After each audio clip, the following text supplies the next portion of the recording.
Assalamualaikum warahmatullahi wabarakatuh.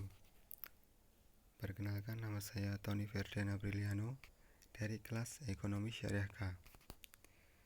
Di sini saya akan presentasi mata kuliah manajemen UMKM dengan materi pengembangan UMKM di era revolusi industri 4.0.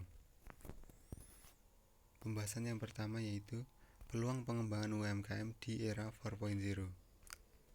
Jika UMKM merasa usaha yang sudah berjalan selama ini belum memberikan hasil yang memuaskan, atau usaha sudah memberikan hasil keuntungan yang cukup lumayan, tapi sudah lama tak ada peningkatan, saatnya pemilik usaha perlu melakukan rencana pengembangan usaha. Rencana pengembangan usaha bertujuan untuk meningkatkan usaha dari berbagai sisi, seperti peningkatan penjualan, peningkatan keuntungan, perluasan jaringan, pengenalan produk usaha yang semakin luas, dan berbagai peningkatan lainnya. Hal-hal yang perlu dilakukan untuk pengembangan usaha antara lain: yang pertama, melakukan evaluasi. Melakukan evaluasi usaha merupakan proses berlangsung terus-menerus dan berkesinambungan. Evaluasi berangkat dari kegiatan monitoring setiap proses dalam usaha yang dijalankan. Sedangkan manfaat dari adanya evaluasi usaha antara lain yaitu: yang pertama, memperkecil resiko kegagalan usaha dan dapat memperbesar peluang keberhasilan dari usaha yang telah dilakukan.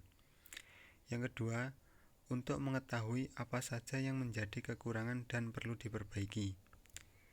Yang ketiga, untuk mengetahui apakah usaha selama ini sudah dapat menutup biaya operasionalnya.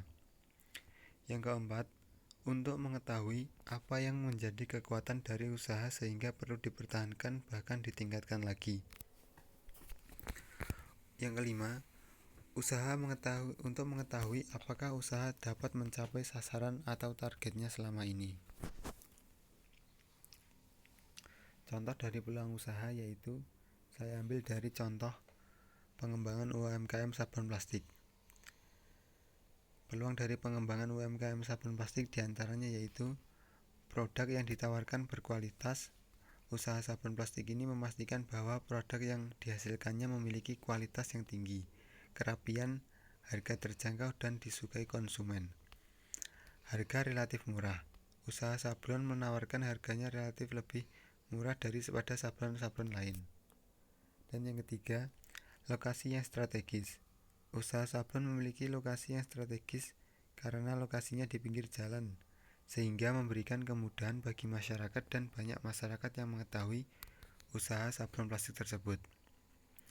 Dengan kemudahan akses jalan yang bagus, maka dapat memudahkan usaha sabun plastik dalam mendistribusikan produknya. Selain peluang, terdapat juga tantangan dalam pengembangan UMKM sabun plastik, yaitu penggunaan plastik yang semakin sering. Ada banyak sekali bahaya yang mengintai plastik jadi salah satu penyebab terbesar kerusakan lingkungan.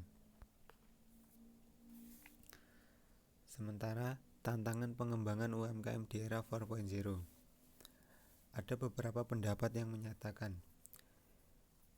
menurut Chandrawinata, bahwa kemajuan teknologi memungkinkan terjadinya otomatisasi hampir semua bidang. Teknologi dan pendekatan baru yang menggabungkan dunia fisik, digital, dan biologi secara fundamental akan mengubah pola hidup dan interaksi manusia. Industri 4.0 sebagai fase revolusi teknologi mengubah cara beraktivitas manusia dalam skala, ruang lingkup, kompleksitas, dan transformasi dari pengalaman hidup sebelumnya. Manusia bahkan akan hidup dalam ketidakpastian global. Oleh karena itu, manusia harus memiliki kemampuan untuk memprediksi masa depan yang berubah sangat cepat. Sedangkan Walter mengidentifikasi tantangan industri 4.0 sebagai berikut. Yang pertama, masalah keamanan teknologi informasi. Yang kedua, kendala dan stabilitas mesin produksi. Yang ketiga, kurangnya keterampilan yang memadai. Dan yang keempat, keengganan untuk berubah oleh para pemangku kepentingan. Yang kelima, hilangnya banyak pekerjaan karena berubah menjadi otomatisasi. Lain halnya dengan pendapat Irianto.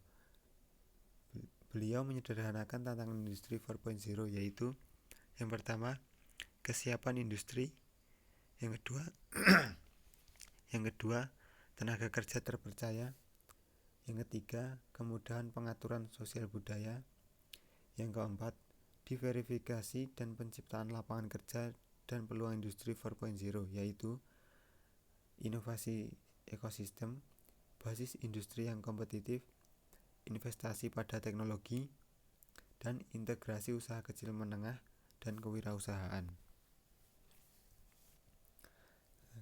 Sedangkan untuk strategi pengembangan UMKM di era 4.0 ialah kegiatan pemasaran sering diartikan sebagai kegiatan dalam memasarkan suatu produk yang diperjualbelikan oleh perusahaan dan ditujukan kepada para konsumen.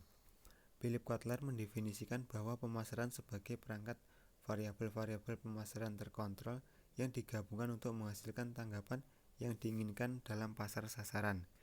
Kegiatan-kegiatan pemasaran perlu dikombinasikan dan dikoordinir agar perusahaan dapat melakukan tugas pemasarannya seefektif mungkin. Dikarenakan 4 unsur, yaitu produk, price atau harga, place atau lokasi, dan promotion atau promosi.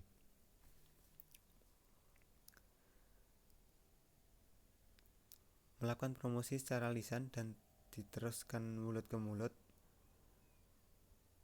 atau media iklan yang digunakan umumnya menggunakan surat kabar atau pamflet atau spanduk dipajang di depan perusahaan dan memberikan promosi-promosi menarik berupa paket yang hemat dan murah setiap awal dan akhir tahun.